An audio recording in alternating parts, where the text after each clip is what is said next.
It's every parent's worst nightmare, somebody taking their child and threatening to kill them. But in these cases, there is no kidnapping. The scammers could be hundreds or even thousands of miles away. You know what? If you try to with me, I'm going to kill your son, okay? I'm not around, all right? A Coachella Valley father on the phone with a man who claims he kidnapped his son. The caller's phone number starting with +52, the country code for Mexico. He says he's a member of a cartel. As long as you cooperate with my cartel, I promise you that your son's going to be fine and I'm going to release him. The man on the phone demanded $800 in ransom. The scam artist put someone on the phone pretending to be the man's son. Yeah. Where are you? Don't tell him where you at. I told you not to ask him where am I, okay? Okay, I want to ask him, you okay? They looked up something where they were able to get my husband's name, my name, our child's name, what city we were in.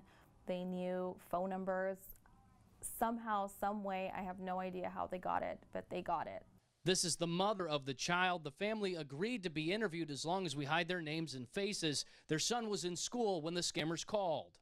The scary part is when I called the school to confirm that he was there, he was at lunch, so they were unable to find him. It took a few minutes, but the school did find their son on campus safe and sound. The father stayed on the line for several minutes, recording the call while waiting for police, eventually talking to a man who claimed to be the boss of the cartel. You could see the legs of a responding sheriff's deputy in the video. Now listen, okay? I need you to get to a Western Union or a Grant ASAP. Stop wasting time, making time, waiting for a wife to call, okay? Man, I ain't wasting no You understand time. that? According to the FBI, many of these schemes originate from within Mexican prisons. The callers demand the ransom be sent by a wire payment of $2,000 or less because there are legal restrictions of wiring larger amounts across the border. I'm not going to be calling you back, okay? I'm not going to risk myself of getting caught by the police. No, yeah, I just want you to hurt my son, man. There are ways to protect yourself. Try to limit the amount of information you share about your family on social media. If someone calls claiming they've abducted your child, don't say your child's name and get someone nearby to call police.